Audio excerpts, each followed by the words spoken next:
Honkai Star Rail is an anime mobile game where every male is destined to be replaced by a superior white female. And with the release of feixiao, the fated time has finally come for our proud Latinx male trailblazer, Blade. I warned trailblazers this day would come a year ago in my Blade analysis, and if you all listened to me to skip the last 3 banners we've had, then you should have no problem summoning for this powerful trailblazer. However, for those who are too dumb to listen to me, then your best bet of obtaining feixiao will be today's sponsor, lootbar.gg. Lootbar.gg is the premier way to farm for Stellar Jades. Like, you literally save 20% of your money. Use my link in the description, enter your region and UID, and choose a discounted pack to buy and receive in-game. By leveraging international payment systems, Lootbar is able to find you the best price for where you live, and all this recharging happens through official Hoyoverse channels. You will get an order process form like this in a couple minutes, so let's check in-game now, and there we have it. Anyways, click the link in my description if you also want to improve your Stellar Jade farming in a major way. The release of feixiao represents a pivotal moment in Honkai Star Rail. Just as Zila did for Quantum, what Jing Sneed did for Ice, Virginfly for Fire, and Acheron for Lightning, with feixiao we now officially have the token 5-star powerful white woman DPS for the wind element. And while I do place this archetype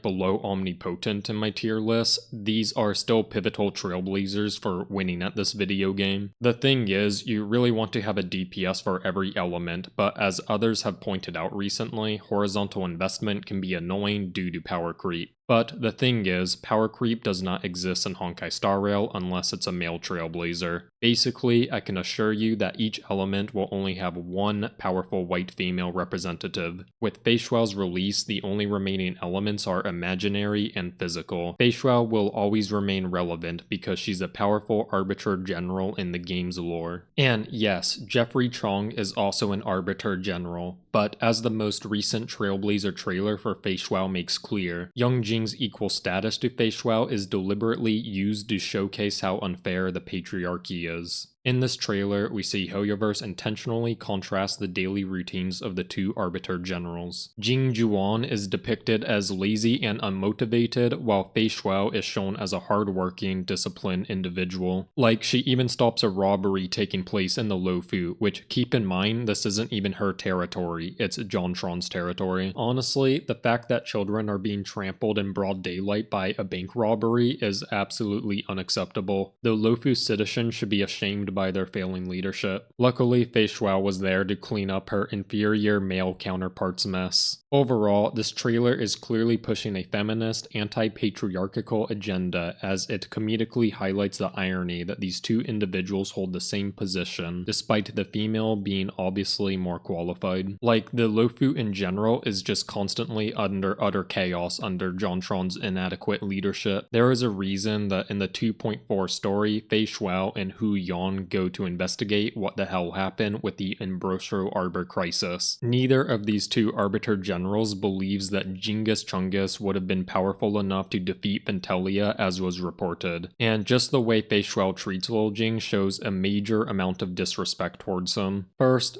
feixiao makes a subtle yet undeniable power play by immediately placing herself in the center of the Lofu throne room, a space that should belong to Jing Sneed. And not only does she take the center, but even takes a step forward and purposely takes as much space as she can with her shoulders back and arms perched on her hips. Young Jing, meanwhile, is slightly hunched over while he has his hand on his chin. And though hand on the chin can sometimes convey boredom, in this context it's obviously conveying John Yuan's insecurity of the situation. But if this utter destruction in the nonverbal power game wasn't humiliating enough, feixiao doesn't even stop there. She even starts to command the Lofu troops, outright dismissing them on behalf of Genghis Sneed. It's not just symbolic anymore, she's literally taking his job in front of him. And then at the end of the story, she boldly declares that she'll be leading the Lofu Cloud Knights in battle herself, no hesitation. Like, let me remind you all, the Luofu is Jing Sneed's ship. Feixiao is head of the Yang King ship. So she is basically taking control of his troops, and judging by the 2.5 trailer, it appears that happens. It's like, imagine if the Canadian Prime Minister started controlling the US Army. This is just an absurd situation, but the thing is, everyone knows Jing Yang is unqualified and in over his head. Anyways, my point is that the Feixiao Jimmy Chungus dynamic is just blatant feminist propaganda. It depicts a highly underqualified man with an overly qualified woman who proceeds to take over the man's job and assert her superiority. And to be clear, I'm not giving any of my opinions on the validity of this socio-commentary by Hoyoverse. Rather, I just think it's important we understand this as it informs the metagame. As we know, Genghis Chang is the worst 5-star limited DPS in this video game. Therefore, I do think it's possible that Feixiao will purposely be made to be the most powerful 5-star limited DPS in the game to be consistent with the lore's feminist agenda. So I did deem it necessary to mathematically compare the strong independent white DPS females and find out who is the best in the category. To do this, I just borrowed and slightly modified the program I wrote back in my Kafka analysis to calculate the DPS efficiency of all the trailblazers in the category.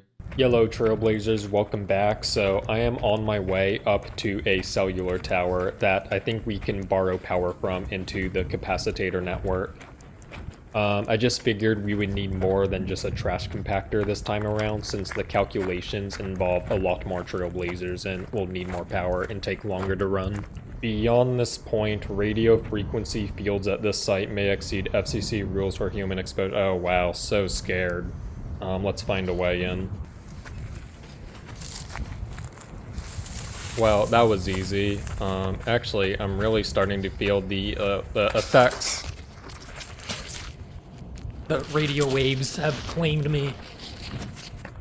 I'm just joking. Anyways, there should be a generator around here. We have found the diesel generator. So we got to find the circuit board. What's this say? Entering this area can expose you to lead from lead-acid batteries. Lead is known to the state of California to cause cancer and birth defects or other reproductive harm. So California actually thinks I'm scared of birth defects. Good luck giving me those when I've already been born. Alright, I think we're wired up here to borrow the wattage in the capacitator network, so let's turn this on. Then the diesel engine, I'm guessing, is the red button. 1, 2, 3, go.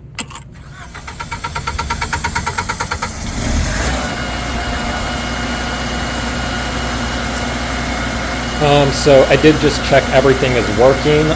I'm just gonna let this thing run for a bit and go grab a Phil's coffee. So just got back from my fills and there's like this strange sound playing. It's quite unbearable, to be honest. I am conducting the radio waves. Okay, anyways, the power collection is done, so we can just get out of here now. Alright, so we got the program running right now, being powered by the capacitator network of the power I collected earlier. And this is gonna take a long time to run, since I'm basically calculating every trailblazer DPS in the game. So right now it's on Feixiao. So we might see an entry written here. Oh, there we go, there's one. So it just slowly calculates all the team possibilities and then writes an entry. It was calculating Zila teams first, and then it was like calculating some Acheron teams. So right now is on Feixiao teams.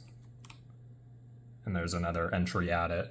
So this is going to take a long time to run to completion for sure.